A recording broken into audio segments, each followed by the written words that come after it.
The morning sun cast long shadows across the cobblestone courtyard of Windsor Castle, as James Mitchell adjusted his red tunic for the 100th time that week. At 28 years old, he had been serving as a Queen's Guard for 5 years, but the weight of responsibility never seemed to get lighter. His black bearskin hat sat perfectly positioned, and his polished boots reflected the early light like mirrors. James came from a small village in Yorkshire where his father had worked as a blacksmith and his mother ran a tiny bakery. Growing up, money was always tight, but his parents had instilled in him values of honor, duty, and respect. When he was 18, joining the Queen's Guard seemed like the perfect way to serve his country while providing financial stability for his aging parents. The tourists were already gathering, even though it was barely 9 in the morning. James could see them pointing and whispering, cameras clicking constantly. Some days he felt like an exhibit in a zoo, rather than a soldier protecting one of the most important buildings in Britain. But he understood their fascination, the tradition, the ceremony, the history. It all represented something magical to visitors from around the world. "Morning, Mitchell," called Sergeant Williams as he approached for the daily briefing. "Big crowd expected today. 3 tour buses from America, 2 from Japan, and apparently some YouTube influencer is planning to film here." James nodded silently. YouTube influencers were becoming increasingly common, and they often pushed boundaries to create content that would go viral. Last month, one had tried to make his horse laugh by telling jokes. The month before, another had attempted to photobomb the changing of the guard ceremony dressed as a knight. As he took his position outside the main entrance, James thought about his girlfriend Sarah, who was studying to become a teacher. She often asked him how he managed to stand so still for hours, especially when people tried to make him laugh or react. He had explained that it wasn't just about discipline, it was about respect for the institution he represented and the history he was protecting. The first few hours passed normally. Tourists took selfies, children waved, and elderly couples shared stories about their previous visits to London. James remained perfectly still, his eyes fixed straight ahead, his expression neutral. This was what he had trained for, what he took pride in.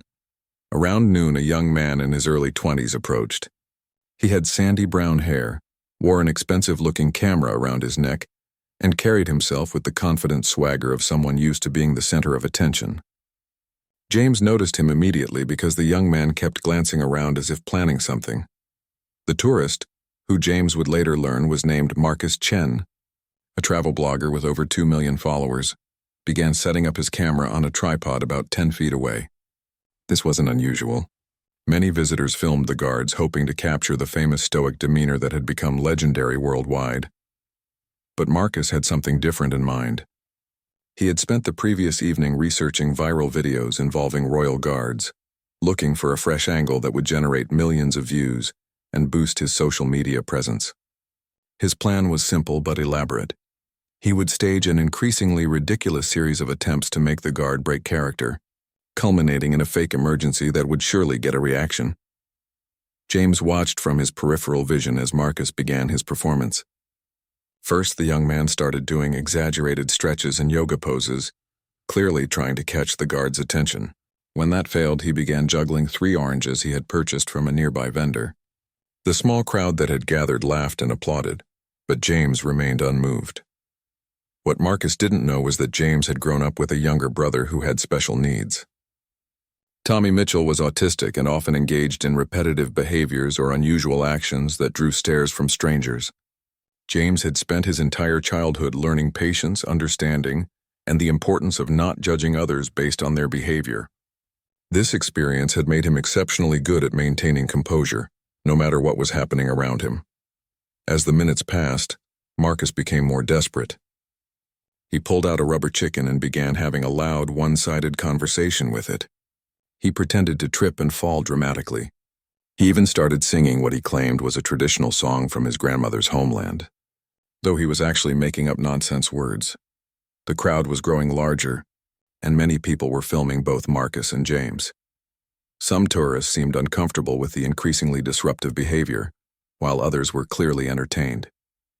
A few families with young children moved away, not wanting their kids to witness what was becoming an increasingly chaotic scene. James could feel his jaw tightening slightly, not from anger at Marcus specifically, but from frustration with the situation. He had dealt with attention seekers before, but this felt different. There was a calculated quality to it that suggested the young man was building toward something bigger. Through his training, James had learned to find a mental safe space during difficult moments. He thought about his last visit home, when he had helped his father repair the roof of their small house. Tommy had insisted on helping, and together the three Mitchell men had spent the afternoon working in comfortable silence, sharing occasional jokes and enjoying each other's company. These memories helped James maintain his composure even as Marcus's antics became more elaborate. The turning point came when Marcus pulled out a sign that read, "Free hugs from Americans," and began approaching other tourists, asking them to join him in a group hug right in front of the guard. Several people obliged, creating a small crowd of strangers embracing just inches from where James stood. What Marcus had planned as his next move would change everything. Hidden in his backpack was a small speaker and a fake emergency whistle. His plan was to create a staged crisis that would force the guard to break protocol and react, giving him the viral moment he was seeking. But as he reached for the speaker, something unexpected happened. A small girl, no more than 6 years old, broke away from her parents and walked directly up to James. She looked up at him with wide, curious eyes and said in a clear, innocent voice, "Mister, are you a real prince?" The question hung in the air like a challenge to everything that was about to unfold. The little girl's question created an unexpected moment of silence in the busy courtyard. Even Marcus paused his elaborate performance, speaker halfway out of his backpack, as he watched the interaction unfold.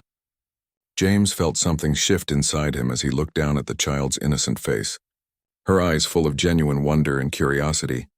Her name was Emily, and she had traveled from a small town in Ohio with her parents and grandparents. This was her first trip outside the United States, and everything about London felt magical to her. The castles, the red buses, the way people talked. It was all like something from the fairy tales her grandmother read to her every night. James couldn't respond to Emily directly without breaking protocol, but something about her presence changed the entire atmosphere. Marcus, who had been building toward his fake emergency stunt, found himself hesitating. The child's innocent question seemed to expose something shallow about his planned prank. For the first time since arriving at the castle, he questioned whether what he was doing was right. Emily's mother, Jennifer, hurried over to collect her daughter, apologizing profusely to the guard. "I'm so sorry," she said, gently taking Emily's hand. "She's been asking about princes and princesses ever since we planned this trip." As Jennifer led Emily away, the little girl turned back and waved at James. Without thinking, and in the briefest moment when no cameras were pointed directly at him, James gave her the smallest wink. It was barely perceptible, but Emily saw it and broke into the biggest smile anyone in the courtyard had seen that day. Marcus witnessed this tiny interaction, and something inside him shifted. He had been so focused on creating content that would get views and likes that he had forgotten about the real people involved. The guard wasn't just a prop for his video. He was a human being with feelings, and the prank Marcus had planned suddenly felt cruel and unnecessary. But Marcus was live streaming to his followers, and hundreds of comments were flooding in, encouraging him to make the guard crack and do something epic. The pressure to perform was overwhelming. His brand was built on pushing boundaries and creating viral moments, and his sponsors expected a certain level of engagement from his content. Meanwhile, James was dealing with his own internal conflict. Emily's innocent question had reminded him why he had originally wanted to become a Queen's Guard. It wasn't about the stoic tradition or the perfect discipline. It was about being part of something bigger than himself, something that brought joy and wonder to people like that little girl. His thoughts drifted to a conversation he had with his brother Tommy the previous weekend. Tommy had asked him in his direct way, "James, do you like your job?" It was such a simple question, but James had struggled to answer it honestly. Some days he loved representing his country and being part of a centuries-old tradition. Other days he felt like a tourist attraction, constantly performing for strangers who saw him as entertainment rather than as a person. Marcus was still setting up his speaker, but his movements had become slower, more hesitant. The comments from his live stream were becoming more aggressive, with followers demanding action and threatening to unsubscribe if he didn't deliver something spectacular. The pressure was mounting, and Marcus felt trapped between his conscience and his career. Around this time, an elderly gentleman approached the scene. His name was Professor Henry Whitmore, a retired history teacher who had been bringing student groups to London for over 30 years. He had seen countless tourists interact with the Queen's Guards, and he had developed a deep respect for both the tradition and the individual soldiers who maintained it. Professor Whitmore noticed the tension in the air and the way Marcus seemed to be building toward something disruptive.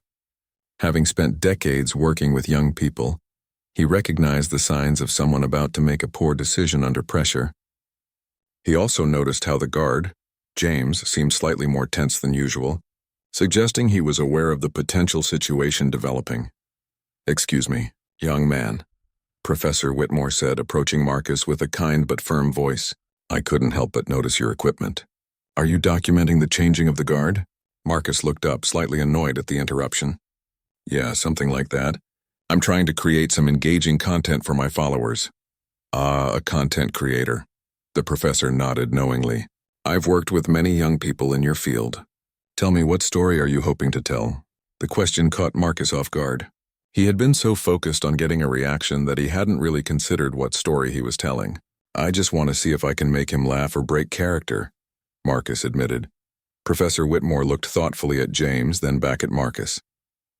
"Have you considered that the real story might be more interesting than the reaction you're trying to provoke?" This comment sparked Marcus's curiosity despite himself. "What do you mean?" "Well," the professor said, settling into his teaching voice, "that young man has been standing there for hours, representing not just himself but centuries of British tradition. He's probably thinking about his family, his responsibilities, maybe even questioning whether what he's doing matters. The real human story is much more compelling than a cheap laugh." Marcus felt his phone buzzing with notifications from his live stream, but for the first time that day, he ignored them. Professor Whitmore's words had struck something deeper than his need for viral content. Meanwhile, James was becoming increasingly aware that something significant was building around him. The crowd had grown larger, and he could sense the tension between the young content creator and the older gentleman. His training had taught him to remain focused straight ahead, but his peripheral vision allowed him to see most of what was happening. What James didn't know was that his story was about to take a turn that none of them could have predicted. A black sedan with government plates was pulling into the castle courtyard, and stepping out of it was someone whose presence would change everything about this ordinary Tuesday afternoon. Lady Catherine Morrison, the Queen's private secretary, had received an unusual phone call that morning. A concerned citizen had reported that someone was planning to disrupt the Queen's Guards for social media content, and she had decided to observe the situation personally. Lady Morrison was known for her no-nonsense approach to protecting royal protocols, but she was also deeply committed to treating everyone, guards and tourists alike, with dignity and respect.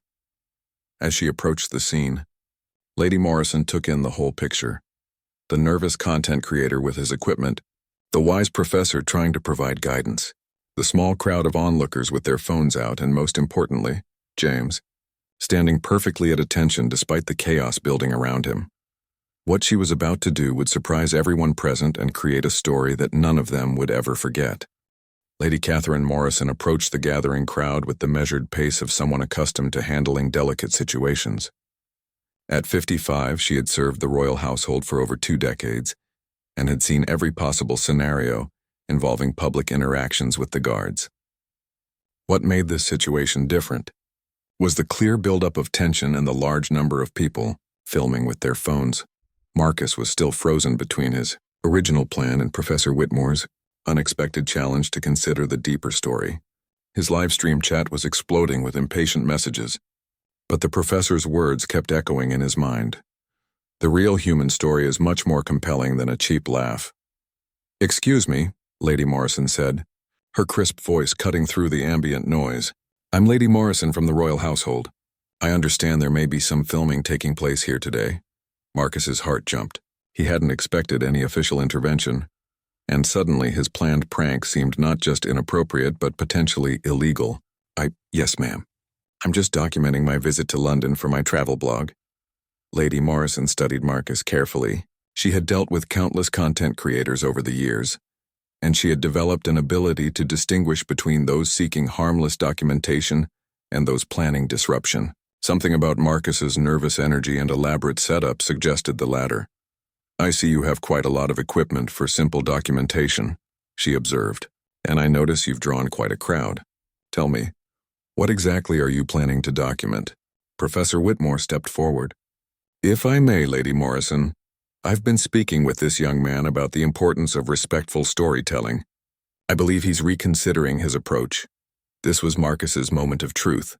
He could feel hundreds of eyes on him, not just the physical crowd but the thousands watching his live stream. His entire career had been built on pushing boundaries and creating viral moments. But standing there, facing Lady Morrison's authoritative presence and remembering the innocent wonder in little Emily's eyes, Marcus felt the weight of his decision. Meanwhile, James remained at his post, but internally he was experiencing something unexpected. The presence of Lady Morrison meant this situation had escalated beyond a simple tourist interaction. He wondered if he had somehow failed in his duties or if his small wink to Emily had been noticed and reported. The uncertainty was more challenging than any physical discomfort from standing at attention. "Ma'am," Marcus said finally, his voice quieter than before. "I was planning to try to make the guard react, to break his composure, for my content." The honesty in his admission surprised everyone, including Marcus himself. Lady Morrison nodded slowly, neither angry nor dismissive, but clearly processing this information. "I appreciate your honesty," she said. "Tell me, Mr. Chen, Marcus Chen. Mr. Chen, do you know anything about the young man you were planning to use for your content?" Marcus looked at James for the first time, not as a prop for his video, but as an actual person. "No, ma'am." "I don't," Lady Morrison gestured toward James. "His name is James Mitchell. He's 28 years old from Yorkshire. He's been serving as a Queen's Guard for 5 years. He sends most of his salary home to help care for his parents and his younger brother, who has special needs. He stands at this post for hours at a time in all weather, protecting not just a building but a tradition that represents stability and continuity for millions of people." The crowd had grown completely silent. Even Marcus's live stream chat seemed to pause as Lady Morrison continued. "James chose this role not because he wanted to be a tourist attraction, but because he believes in service to something greater than himself. Every day he deals with people who see him as entertainment rather than as a human being doing an important job." Marcus felt something breaking inside him. Not his resolve, but his perspective. He had been so focused on his own needs, his own content, his own success, that he had completely forgotten about the humanity of the person he was planning to exploit. "But here's what makes this situation interesting, Mr. Chen," Lady Morrison continued. "I didn't come here because someone reported your planned prank. I came here because of what happened earlier." She gestured toward Emily's family, who were still nearby watching the unfolding scene with fascination. "That little girl," Emily asked James if he was a prince. And James, without breaking his formal protocol, found a way to acknowledge her wonder and make her feel special. That small act of kindness, while maintaining his professional duties, exemplifies everything that makes the Queen's Guard truly remarkable. Marcus felt his phone buzzing incessantly with notifications from his stream, but he couldn't bring himself to look at it. For the first time in months, he was more interested in real life than in virtual reactions. Professor Whitmore smiled slightly. He had seen this transformation before in his students, the moment when they moved beyond surface-level thinking and began to understand deeper truths. "Mr. Chen," Lady Morrison said, "you came here today with equipment and a plan to create content. I'd like to offer you a different opportunity. Would you be interested in telling the real story of what it means to be a Queen's Guard?" This was not what Marcus had expected. He looked around at the crowd, at Professor Whitmore's encouraging nod, at James standing perfectly at attention, and at little Emily peeking out from behind her mother's legs. "What do you mean?" Marcus asked. "I mean documenting the actual experience, the history, the training, the dedication, the human side of these remarkable young people who choose to serve, not for a viral moment, but for a real story that might help people understand something meaningful." Marcus's mind raced. This was completely different from his original plan, but something about it felt more exciting than any prank could have been. Would that be allowed? With proper respect and coordination, yes. but it would require you to put away your tricks and gimmicks and focus on authentic storytelling. The crowd was watching this exchange with fascination. Many people had pulled out their phones expecting to see a guard break character, but instead they were witnessing something much more profound. A young man being challenged to choose between cheap entertainment and meaningful content. James, still at attention, was experiencing his own internal transformation. Hearing Lady Morrison describe his service with such respect and understanding reminded him of why he had chosen this path. The doubt that had been growing in recent months, the questioning of whether his work mattered, began to dissolve. Marcus looked at his phone one final time. His live stream had over 5,000 viewers now, all waiting to see what would happen next. The comments were mixed, some demanding the prank they had been promised, others expressing interest in the alternative Lady Morrison had proposed. Then Marcus did something that surprised everyone, including himself. He reached over and turned off his live stream. The moment Marcus turned off his live stream, something shifted in the courtyard. The artificial pressure of performing for thousands of online viewers evaporated, and for the first time that day, Marcus felt like he could breathe properly. The crowd around them seemed to sense the change too. Phones were lowered and people stepped closer, genuinely curious about what would happen next. "I'd like to hear the real story," Marcus said, his voice steady and sincere. "But I need to understand something first. Why are you offering me this opportunity? I was about to disrespect your guard and your institution." Lady Morrison considered the question carefully. "Because, Mr. Chen, you made a choice. When given the option between easy viral content and something more meaningful, you chose the harder path. That tells me you have the integrity needed to tell this story properly." Professor Whitmore nodded approvingly. "In my experience, the students who learn the most are often those who initially had the wrong approach, but were willing to change course when presented with better information." Emily, who had been watching everything with wide eyes, tugged on her mother's sleeve. "Mama, is the nice man going to make a movie about the prince?" Her innocent question made several people in the crowd smile, including Marcus. He knelt down to Emily's level. "Not exactly a movie, sweetheart, but maybe a story about what makes someone a real hero." This interaction wasn't lost on James, who was beginning to understand that something significant was happening around him. While he couldn't participate directly due to his duty requirements, he could sense the shift in energy and purpose. Lady Morrison looked at her watch. "James will be relieved in about an hour for his break period. If you're serious about this, Mr. Chen, we could arrange for you to speak with him then. But I need to be clear about the expectations." "Yes, ma'am," Marcus said, pulling out a small notebook instead of his phone. "What are the guidelines?" "First, this must be about respect and education, not entertainment at anyone's expense. Second, any footage or content must be approved before publication. Third, you must understand that not everything will be suitable for sharing. Some aspects of security and personal privacy must be protected." Marcus wrote down each point carefully. "I understand. But can I ask you something? Why do you care so much about getting this story told properly?" Lady Morrison glanced at James, who continued to stand perfectly at attention despite the ongoing conversation just feet away from him. "Because these young people deserve to have their service understood and valued.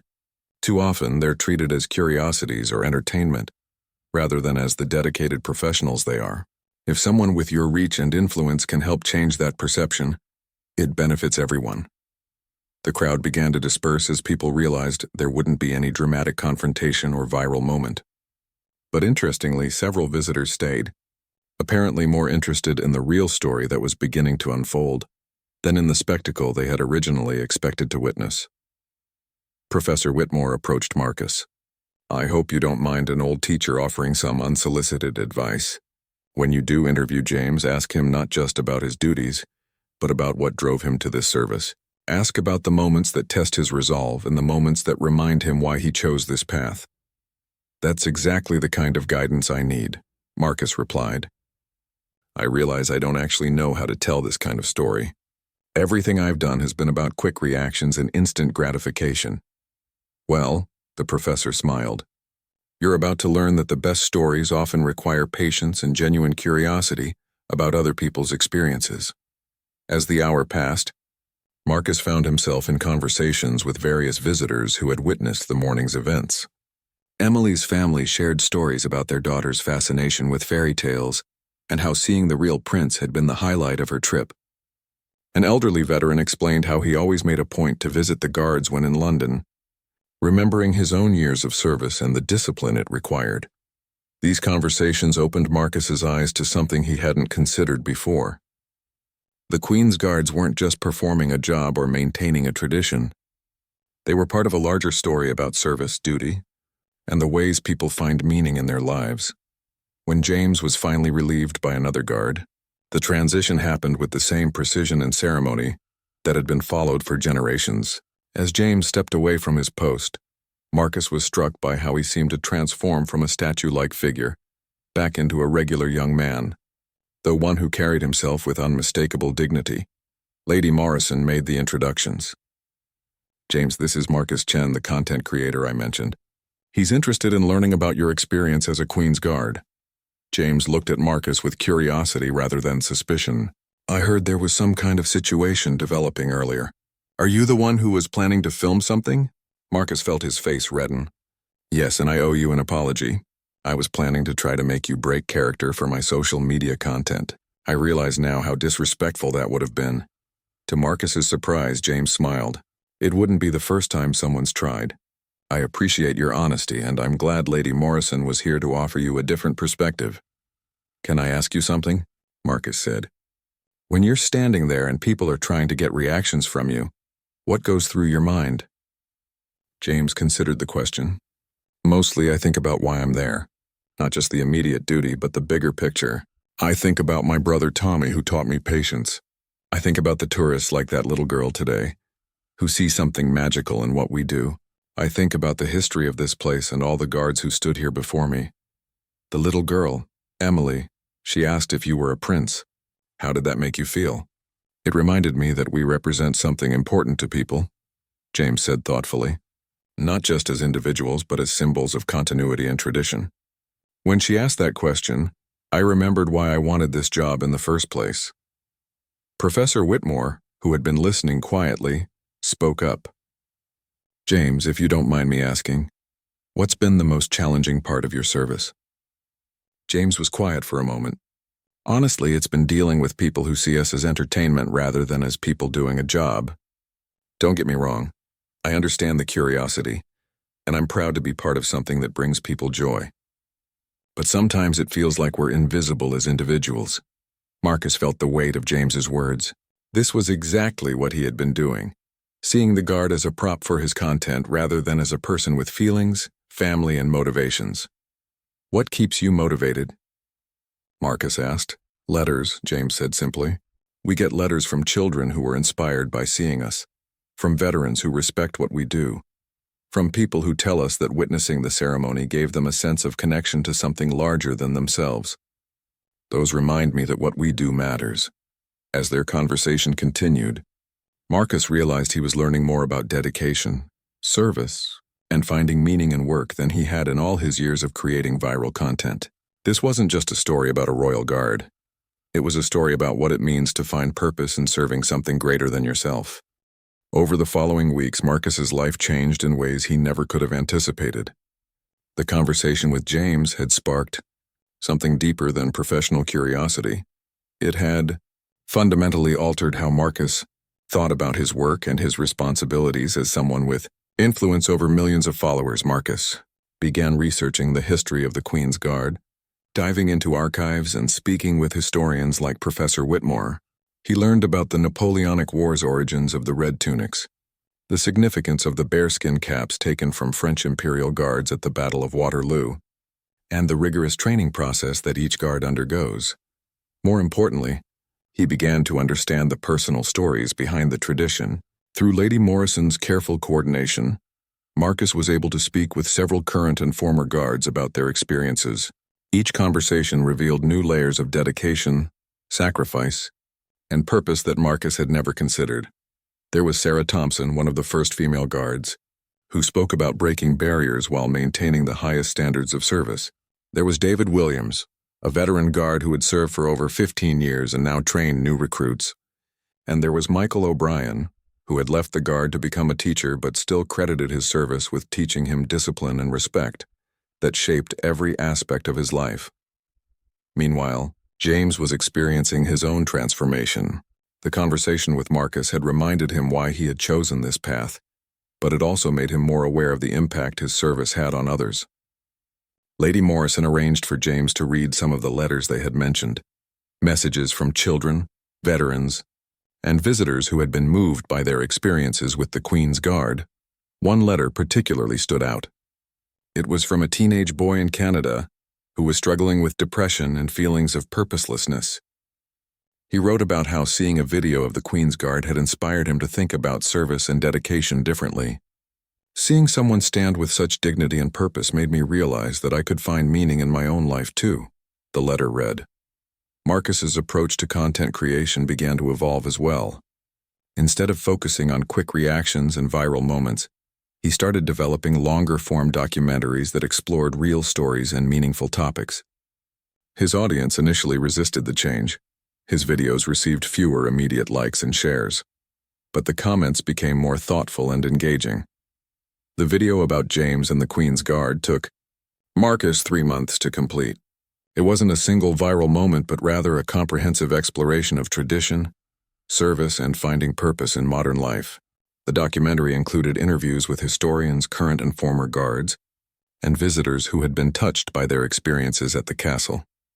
Professor Whitmore helped Marcus structure the narrative to be both educational and emotionally resonant. The best stories, he explained, don't just inform people. They help them understand something new about themselves and the world around them. The documentary also featured Emily and her family. Her parents had agreed to participate after seeing how the experience had impacted their daughter. Emily had become fascinated with stories of real-life heroes and had started volunteering at a local animal shelter because she wanted to help like the prince does. When the documentary was finally released, something unexpected happened. Instead of the quick spike in views that Marcus was used to, the video gained momentum slowly but steadily.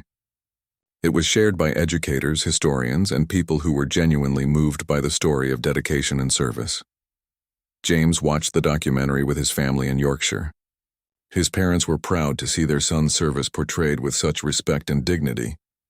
But it was Tommy's reaction that meant the most to James. His brother, who rarely showed strong emotions, turned to James after watching and said simply, "You're a good person. James, I'm proud of you."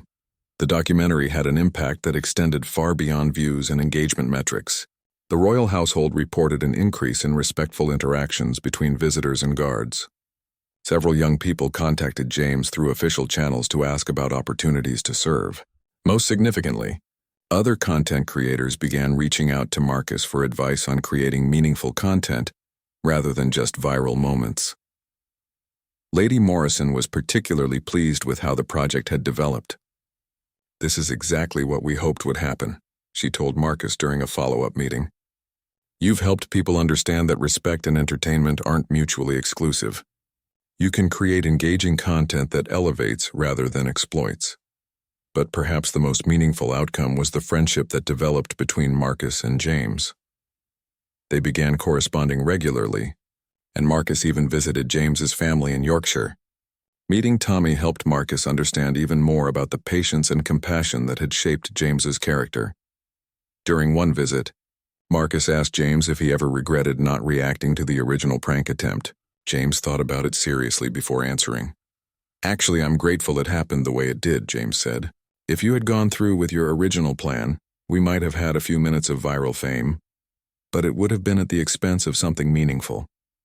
Instead, we got something much better.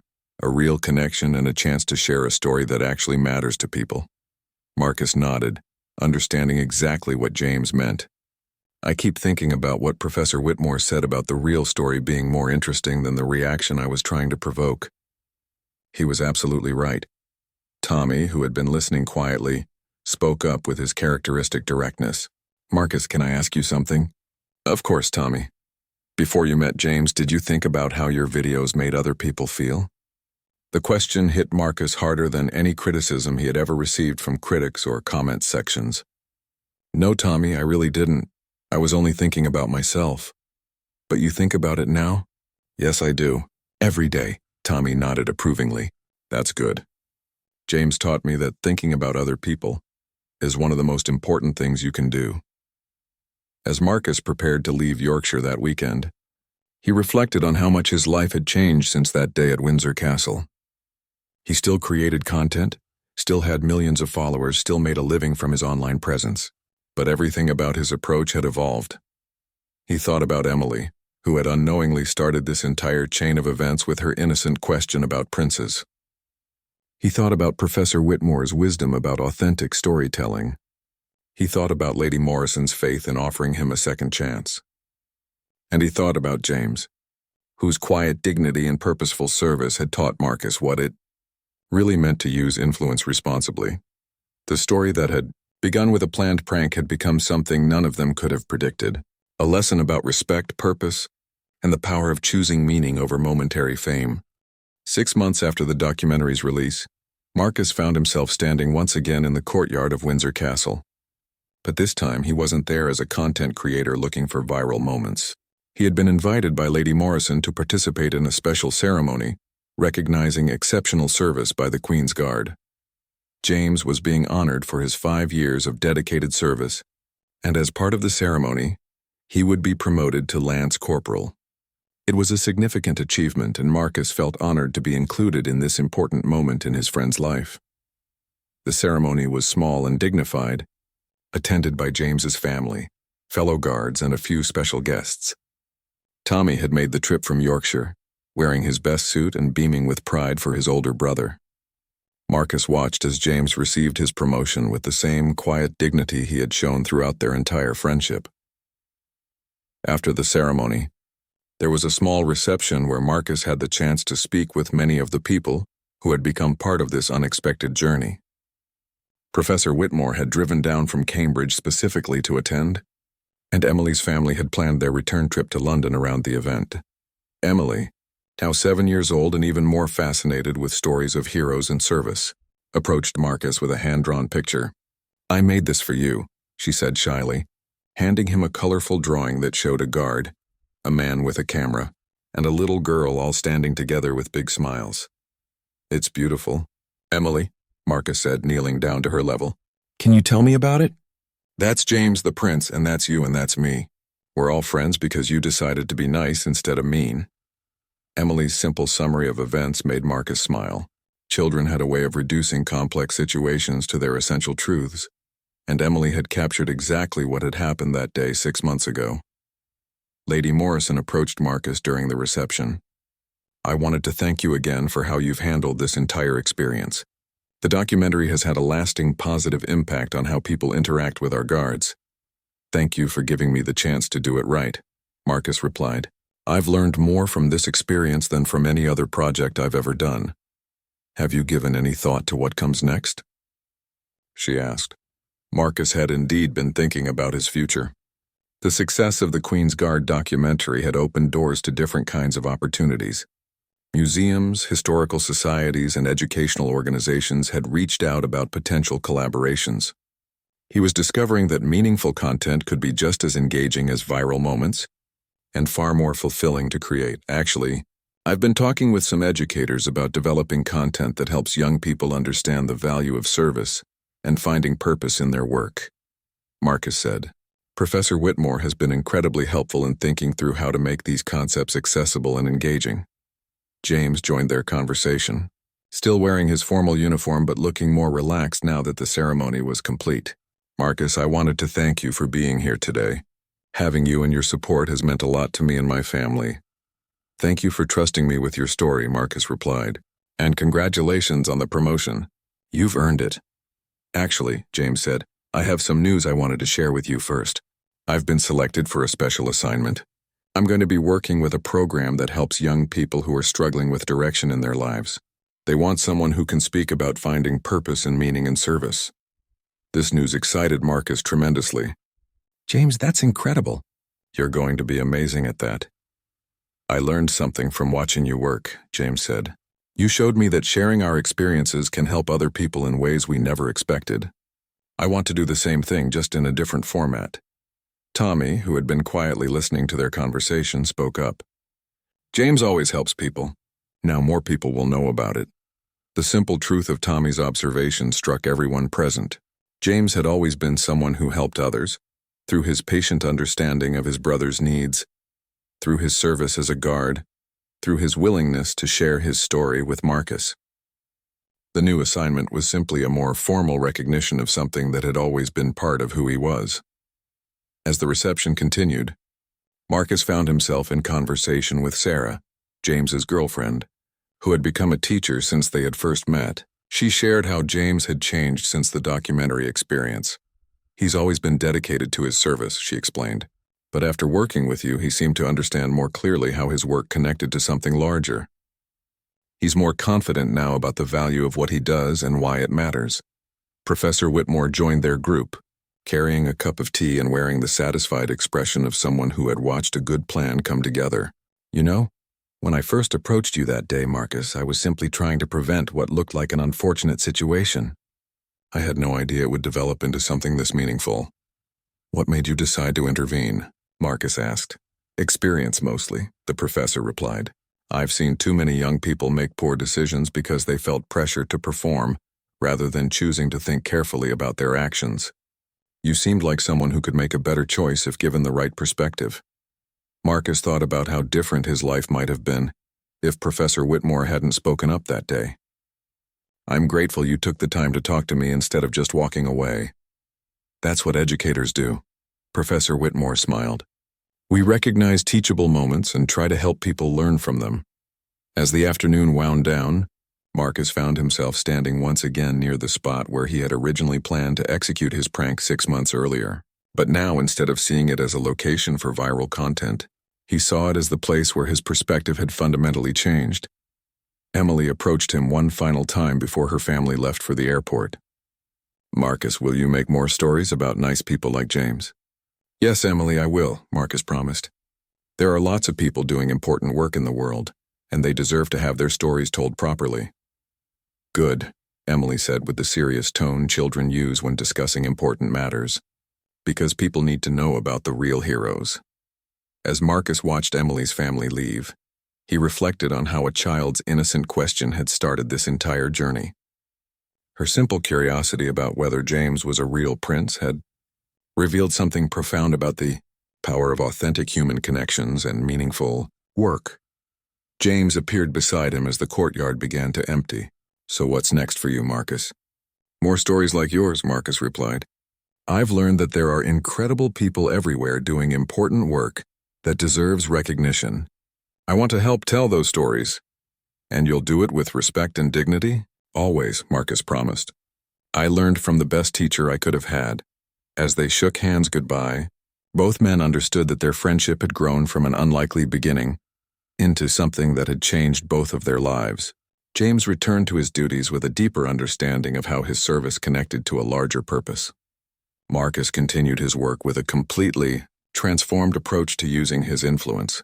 Responsibly, the story that had begun with a planned prank had become something much more valuable, a lesson about the power of choosing respect over exploitation, meaning over momentary fame, and authentic human connection over viral content. And it all started with a little girl's simple question, and 2 men who chose to answer it with dignity and grace.